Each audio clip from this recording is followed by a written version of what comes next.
Sonoplastia. Casa das Máquinas. Olá, muito boa noite. Bem-vindos a mais um Bolsas e Abatanados. Esta semana o podcast será diferente. Sou eu, o Tiago, mas não está o Daniel a acompanhar-me, está o Hugo. Olá, Hugo, obrigado por estares connosco. Olá, obrigado pelo convite.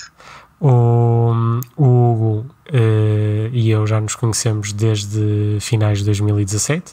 Fomos apresentados pelo nosso produtor Diogo Semedo, na altura quando existia uma bolha muito grande à volta das criptomoedas, que é em parte uma especialidade aqui do nosso convidado, do Hugo. E pronto, desde então temos estado em contacto. Já tínhamos convidado o Hugo para aparecer aqui no nosso podcast para falar das criptomoedas, e esta semana surgiu a oportunidade para isso, mas não vamos só aproveitar para falar das criptomoedas, mas também do que afetou muito esta semana os mercados internacionais, ou seja, o coronavírus. Mas antes disso vou deixar o Hugo apresentar-se para as pessoas também ficarem a conhecer. Força, Hugo, é contigo. Então, eu sou o Hugo, sou licenciado em Economia e estou a tirar uma pós-graduação em Análise Financeira. Portanto, é mesmo esta área de investimentos que quero seguir profissionalmente, não apenas como segundo emprego ou como hobby. E sim, a minha especialidade são as criptomoedas, mas acho que é muito pertinente falarmos esta semana do coronavírus e de como ela tem afetado os diferentes mercados tradicionais financeiros. Exatamente. Não sei se queres começar por falar um bocadinho de como é que ela afetou as ações, que é mais a tua parte, e os ETFs. Sim, posso falar, ou seja, foi bom esperarmos até ao fim da semana para gravarmos este episódio, porque fomos falando ao longo da semana do que estava a acontecer. Neste momento os mercados estão encerrados, não é? E eu posso dizer que o SP500 nos últimos 5 dias perdeu cerca de 9,5% e o Nasdaq perdeu cerca de, só aqui a confirmar, 7,08%. Ou seja, é uma queda abismal nestes dois índices, que refletem um bocado do que também foi acontecendo na economia mundial. Vimos quedas diárias a nível dos 3% em diferentes empresas, nomeadamente Apple, Microsoft, Amazon, Alphabet, e como é óbvio, como já fomos explicando, os ETFs que investem um pouco no mundo inteiro, portanto detêm participações nessas empresas, que são empresas grandes, também se arrastaram para baixo, não é? Portanto, aqui vemos sim o real impacto do que está a ter o coronavírus, não é o coronavírus em si, mas sim o facto de a grande produtora mundial ter encerrado portas e muitas empresas terem visto para baixo as expectativas que tinham para o primeiro trimestre de 2020. Não sei qual é que é a tua opinião acerca do assunto, não sei se queres esmiuçar aqui um bocadinho este facto. É curioso como o coronavírus surge nesta fase em que nós estávamos a atingir máximos históricos nos diversos índices, em que estávamos numa fase de alto crescimento, estava-se a especular quando é que o Dow Jones chegaria aos 30 mil pontos, e de um momento para o outro, em que estávamos aqui num entusiasmo grande com esta subida, temos valores tão trágicos como os que acabaste de mencionar. Mas os máximos históricos eram justificáveis, ou seja, nós temos quase todos os bancos centrais com juros negativos, os bancos não lhes interessa ter dinheiro nos cofres, portanto estão a emprestar, entre aspas, a pessoas, a empresas que estão a investir como acham adequado, e todas as empresas, aí está, por exemplo, ontem, quinta-feira, dia 27, Etsy teve um grande quarto trimestre e enquanto toda a gente estava a cair, Etsy estava a subir 10%, devido ao relatório. Portanto, sim, acho que é uma grande facada, entre aspas, em todo o crescimento económico que o mundo estava a experienciar, e questiono-me, não é? Pronto, se realmente, ou seja, se iremos parar por aqui ou se a economia ainda será mais afetada. A economia está a ser afetada como um todo, mesmo em ativos que não se estaria à espera. Por exemplo, como o ouro, em que há pouco tempo atingimos o máximo de 7 anos do ouro, foi no dia 16 de fevereiro, e desde esse dia que não para de cair, também associado às preocupações com o coronavírus. Que supostamente o ouro até seria um ativo de refúgio, não é? As pessoas, Exatamente, quando veem as ações a cair, a crashar, até podemos dizer que isto está a ser um mini crash, o ouro tende a ser um ativo de refúgio e não se está a verificar isso, está-se a verificar até o oposto, o ouro está a diminuir. Pelo contrário, como está também estávamos sim. A falar, as yields das obrigações dos governos também estão a diminuir, ou seja, a diminuir a yield. O que revela que muitas pessoas estão o preço está a subir, quer dizer que há mais procura. Que há mais procura, sim. Já se estava a verificar isso, porque muitos dos boomers que se estão a reformar estão a passar de ações para bonds, para obrigações, mas agora se calhar até se está a ver mais, não é? Sim, nesta fase tem-se verificado, mesmo a Alemanha estar com taxas negativas há 30 anos, não era suposto, até porque isto afeta mesmo avaliações financeiras, quando precisas sempre de um benchmark, e normalmente na Europa é este utilizado, e ele não pode ser negativo, portanto os analistas vão ter que arranjar uma outra forma de ter um ativo sem risco com um retorno positivo, que não as bonds americanas. Americanas não, alemãs. Porque as americanas ainda estão positivas. As americanas estão positivas e vão estar sempre positivas porque a Fed conduz uma política monetária muito diferente do Banco Central Europeu. Correto. Sim. Ou seja, na minha opinião, eu acho que não ficaremos por aqui, e passo a explicar. Isto ainda não é um verdadeiro atingimento do impacto das medidas que o coronavírus despolutou na economia, e eu acho que quando saírem os reports do primeiro trimestre de 2020, aí é que vamos ver o verdadeiro impacto. Eu acho que aí é capaz de ter uma maior queda, se é que esta parou por aqui. O que é que tu achas em relação a isso?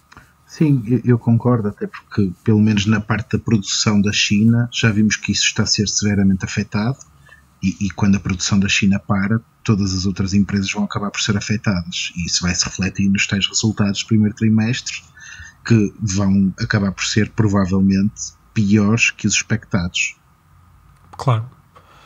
Eu acho que assim anda uma onda de pânico em relação a esta situação do coronavírus, que eu não vou comentar, tendo em conta a minha profissão, só estou aqui no podcast para falar em relação em termos económicos, mas estamos a ver um verdadeiro mini crash, não é? Mas convém lembrar às pessoas que estão a investir a longo prazo que isto é uma agulha num palheiro, ou seja, não vai ser sempre assim. Aliás, se virmos ao longo do tempo, eu partilhei hoje uma story no Instagram do Bolsas e Abatanados, que vês nos últimos 10 anos a quantidade de eventos e como é que afetaram o SP500, nomeadamente, por exemplo, o ébola. E uma pessoa vai vendo que a tendência qual é que foi? Sempre a crescer, não é? Ou seja, tens um crescimento contínuo. Portanto, as pessoas o que podem fazer é manterem o suporte. Se a tendência é investir a 20 anos, mantêm o portfólio completamente intacto, nem olham para ele agora, ou se calhar aproveitam, veem coisas que considerem ou que estavam de olho, empresas que estavam interessadas há algum tempo, sei lá, por exemplo, a Apple estava com as ações muito altas, agora obviamente que vão diminuir. Eu não me acredito que daqui a 10 anos a Apple vá à falência, por exemplo. Nem a Amazon, nem a Google. Portanto, são boas alturas para uma pessoa ir observando e, se achar adequado, pode entrar, porque, pronto, está a preço de saldos, entre aspas. Qual é a tua opinião em relação a isso? E tem sempre alternativas tens sempre alternativas para estas alturas, pelo menos com uma diversidade maior. Por exemplo, os ETFs, onde não estás tão sujeito ao risco de uma determinada empresa ter uma pior notícia ou mais sujeito aos efeitos do coronavírus e cair 10% ou 15%. Isso nos índices à partida não vai acontecer. Se bem que aconteceu pois, esta sim. semana aconteceu. Não, mas sim, ou seja, esse ETF, se for à falência, entre aspas, se chegar a zero, quer dizer que a economia mundial acabou, não é? E não, pois, aí nenhuma empresa individual também, ou serão poucas as que se safam, não é? Sim, a questão é essa. E podem sempre investir também. Continua. Não, estou a dizer, aqueles ETFs, por exemplo, um ETF All World, que é aquele que imita um ETF SP500, ou seja, que imita o crescimento do SP500. Se for a zero, é porque o SP500 foi a zero. Se o SP500 foi a zero, acabou. Os Estados Unidos vão a zero. Eu acho difícil isso acontecer. Mas têm ETFs, também têm ETFs interessantes, como o iShares Gold Trust, que é um ETF de ouro. Sim. Em que eles compram ouro físico e guardam-no em cofres ao longo do mundo. É um ETF que, pronto, o objetivo não é compra e venda de ouro, é simplesmente a compra e a acumulação e tentar dar um rendimento mais estável, não tão volátil como o preço do ouro, aos seus investidores. Nestas alturas não será mal pensado. Sim, tem outras alternativas, sem dúvida. Quanto é que isso... Qual foi a rentabilidade de um ano? Consegues dizer? Do último ano foi 18,57%. Uma rentabilidade bem jeitosa. Ou seja, para tu encontras isso, pões lá o teu dinheiro, não te preocupas mais. 18% de um ano é bom. E consegues ver quanto é que foi na última semana, nos últimos 5 dias? Se acompanhou o preço do ouro ou se até cresceu? No último dia diminuiu 2,53%. E o preço do ouro... E o do preço do ouro também baixou. Não baixou essa percentagem, baixou um bocadinho, sim. Sim, eu acho que nesta altura... É inevitável que o valor deles esteja intrinsecamente ligado ao do ouro, porque eles no fundo o que têm é ouro, em forma física. Claro. Mas o ouro nunca indo para zero, eles estão simplesmente sempre a acumular mais. Claro. Para fazer aqui um wrap-up deste assunto, que conselho é que te dás a ti próprio em momentos como este? Tentar evitar investir muito em ações individuais e tentar diversificar e aproveitar para comprar a preço de saldo também. Acho que é ou seja, ter uma atitude expectante e pensar que é a longo prazo, não é daqui a 10 dias nem daqui a um mês. Acho que sim. Sim. E já agora vamos aproveitar e saltar já para o tema das criptomoedas. Nós fizemos já há uns meses um podcast no qual falamos de criptomoedas. Não sei se queres dar assim uma introdução pequena para quem nunca ouviu falar, por exemplo, e nos está a ouvir pela primeira vez, senão ainda pensam que nós somos uns geeks. Sim. E que falamos logo direito das coisas e somos demasiado especialistas. Eu acho que é muito necessário esclarecer um bocadinho as pessoas, porque criptomoeda está muito associada a coisas más e não o deve estar, pelo menos na minha opinião. Uma criptomoeda não é simplesmente dinheiro virtual que é criado a partir do nada. Ela tem um propósito e tem muitas funções que já estão a começar a ser utilizadas. Por exemplo, uma criptomoeda pode ser uma chave de um carro, uma chave de uma casa, ela é programável.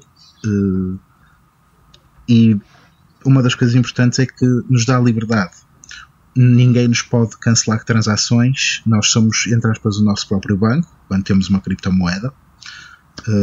Não nos podem congelar contas, não nos podem impor limites de transação, que às vezes os bancos fazem. E as comissões são muito, muito baixas em comparação com as comissões atuais dos bancos. Portanto, elas têm inúmeras vantagens. É uma questão de procurar nos sítios certos o que é realmente uma criptomoeda e como é que nós podemos utilizá-la no nosso dia-a-dia. Não é meramente um meio de pagamento como o dólar ou o euro. Ela é muito mais do que isso e está-se agora a tentar explorar, porque isto ainda é relativamente recente, apesar de já ter 10 anos, Só se começou a dar importância em 2017, quando o valor da Bitcoin disparou. Disparou.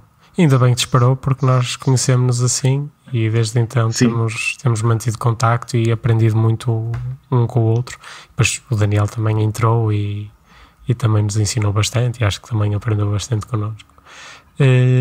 Curiosamente, nos últimos 5 dias o preço da Bitcoin desceu. Ao contrário do que aconteceu na altura do boom das criptomoedas, que nós até chegamos a especular que era devido ao conflito na Península Coreana e do Japão e que toda a gente estava a transferir o dinheiro para Bitcoins. Aqui seria expectável que talvez subisse, podia ser um ativo de refúgio, mas tal como o ouro não está a ser. É curioso, não é? Sim, mas eu acho que neste momento estamos mais num período de grande incerteza a nível mundial e expectantes, e as pessoas pelo menos está a parecer que estão a preferir de ter moeda a de ter ativos. Portanto, ele está-se a vender tudo para se conseguir acumular moeda, inclusive as criptomoedas estão a ser vendidas, penso eu, para se poder ter dólares e euros em carteira, porque acabará por ser o mais seguro, por assim dizer. Num período em que tudo está em queda, é capaz de ser mais seguro teres num banco uma conta a prazo, que por muito que te dê 1%, pelo menos tu sabes que este período te está a dar até voltar os mercados ao seu funcionamento normal. E o mercado das criptomoedas é especial porque funciona 24 horas, 7 dias por semana, 365 dias, não é? Sim. E é uma vantagem. É um bocadinho como a Forex. Para ti é uma vantagem ou uma desvantagem em relação ao mercado? É uma vantagem porque te permite controlar o risco de uma forma muito, muito melhor que as ações não permitem, enquanto que uma ação, tendo um mau relatório de contas que é à partida imprevisível, a menos que tenhas informação privilegiada, pode cair muito e tu podes ter nesse dia, se estiveres a olhar para o curto e médio prazo, não para o longo prazo, porque variações diárias não têm relevância no longo prazo. Mas para quem faz trading, que é compra e venda mais frequente, uma criptomoeda permite ter um stop loss, seja 5%, 10%, e sabes que mesmo que ela tenha uma queda de 40% num dia, o teu stop loss vai ser aquele, portanto o teu risco é aquele que tu estipulas, enquanto que numa ação isso não é propriamente verdade. O teu stop loss pode não bater e tu, se aquilo começou o dia a cair 10%, tu já vais estar a perder muito mais do que gostarias. Portanto, por esse motivo é uma vantagem. Sim, concordo. Muitas vezes o mercado está a começar e já estão definidos preços de início de sessão. E uma pessoa nunca sabe como é que esses preços chegam, não é? Deve ser pela quantidade de pedidos que já lá estão, a quantidade de ordens, não é? O que é engraçado também, e eu e o Daniel falamos muito, agora falando em stop loss e ordens, é que nós especulamos muito em relação à existência de inúmeros bots, quer pessoais, quer de empresas, que normalmente, ou seja, nós achávamos que o mercado atualmente não estava sempre a atingir all-time highs, porque sempre que caía, de repente aquilo subia novamente muito. Parece que esses bots foram todos desativados e isto está a cair em força. Mas isso também acontece nas criptomoedas, ou seja, também há muitos bots que coordenam aí os preços e te permitem fazer trading, não é? Neste caso. E faz sentido haverem muitos bots porque a automatização é cada vez mais o percurso que a sociedade está a seguir. E se tu conseguires incorporar a tua estratégia de investimento num bot programado por ti próprio, então aí vais ter muito mais tempo para te dedicar a outro tipo de atividades ou pensar novas técnicas de investimento, em vez de estares constantemente a olhar para o mercado e a pensar que decisões é que vais tomar. Claro, mas também perderás o tempo a programá-los e a definir com eles todos os parâmetros que queres que sejam atingidos, não é? Pronto, sim. É verdade que perdes mais tempo no início, mas vai-te salvar tempo no futuro. Sim, concordo. É como um investimento num bot. Exatamente. Bem visto. Antes de acabar este tema das criptomoedas, qual é a tua criptomoeda preferida e qual é para ti a mais interessante, digamos assim? Porque acho que é um bocadinho diferente. Porque a tua preferida pode ser aquela que te dá mais lucro, por exemplo, e a que mais interessante é aquela que tem uma tecnologia associada que tu achas interessantíssima, mas talvez... Não sei.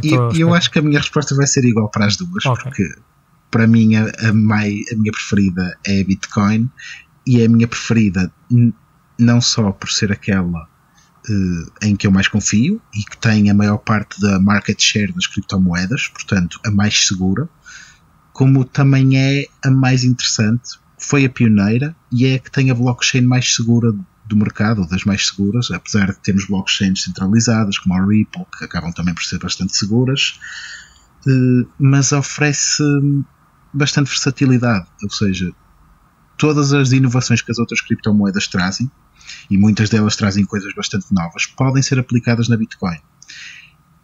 E o contrário nem sempre se verifica. Claro. Por exemplo, há umas que têm umas particularidades únicas, por exemplo, o Monero é anónimo, a Bitcoin é anónima, mas não totalmente, porque se eu souber que a tua carteira é aquela, eu consigo seguir o rastro do teu dinheiro, enquanto que no Monero não há possibilidade nenhuma de tu conseguires seguir o rastro de dinheiro ou de saberes a quem é que pertence aquele dinheiro. Portanto, há assim um ou outro ponto que tornam determinadas criptomoedas interessantes. Várias delas têm esses pontos, o Ethereum, o Monero, a Ripple, e são interessantes por essas coisinhas, mas a Bitcoin é sem dúvida aquela que eu mais acredito para o futuro longo prazo, enquanto que as outras acabarão por cair no desuso.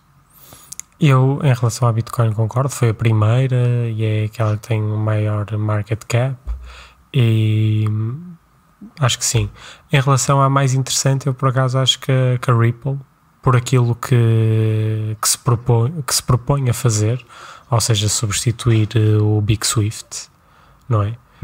Acho que a tecnologia em si, se funcionar, e acho que já alguns bancos até já utilizam a tecnologia, é incrível, não é? Porque é inadmissível como é que nos tempos de hoje uma pessoa quer fazer uma transferência de Portugal para a Espanha e demora 3 dias.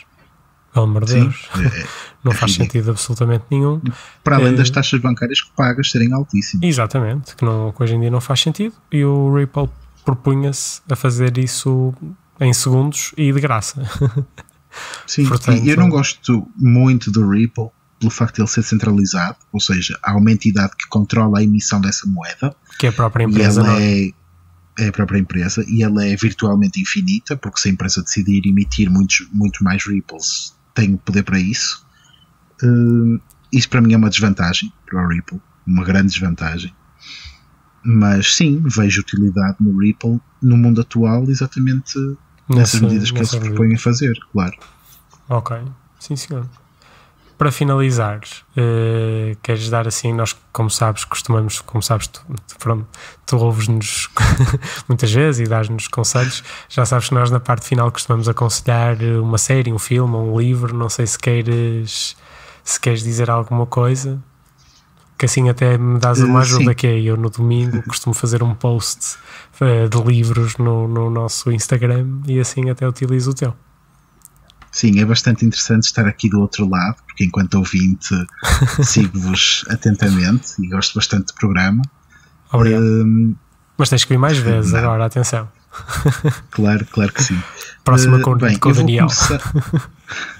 Vou começar por deixar então, já que venho mais vezes, uma sugestão de um livro muito básico, mas que ensina conceitos extremamente fundamentais para quem quer começar a investir e a perceber o que é um investimento, o que é um bem, o que é um crédito, como é que os créditos podem ser bons, que é o Rich Dad Poor Dad, do Robert Kiyosaki, ou em português Pai Rico, Pai Pobre. Okay. Ele existe à venda em quase todas as livrarias e também é muito simples de arranjar online. E lá está. Isto conta a história do próprio Robert, que é um homem dos mais ricos do Havaí. Ele tinha, entre aspas, 2 pais. Tinha o pai dele, que era um académico de sucesso, mas que vivia sempre com a corda ao pescoço, e tinha o pai do melhor amigo, que não tinha estudos e era, se não me engano, mecânico, e era um homem milionaríssimo. E então são as lições que ele aprendeu com cada um dos pais, como é que a classe média baixa pensa e como é que um milionário pensa. E e depois ensina estes conceitos de o que é um bem, como é que podes transformar um bem num investimento, será que uma casa é um investimento, sob que circunstâncias é que um carro ou uma casa são um investimento ou não. Ok. São conceitos introdutórios muito, muito interessantes para quem quer começar a perceber um bocadinho de investimentos. Ok, fica então a sugestão, já vou aproveitar e vou copiar isso já para o post de domingo da nossa página de Instagram. Por esta semana é tudo. Mais uma vez, Hugo, obrigado por teres aceito o convite. Agora já sabes, vens mais vezes, não te escapas. E pronto, aos nossos ouvintes, sigam-nos no Instagram, no YouTube e no Twitter, procurem Bolsas e Abatanados. Podem nos ouvir no Spotify, também no YouTube, Apple Podcast, Google Podcasts, acho que em quase todo o lado, porque nós agora mudamos para o Anchor, também estamos lá, e eles são impecáveis e têm-nos posto em todo o lado, que eu nem sequer sabia, em páginas que eu nem sequer sabia que existiam. E como sempre, obrigado à Casa das Máquinas, em particular ao Diogo Semedo, pela fantástica produção. Um abraço e até para a semana.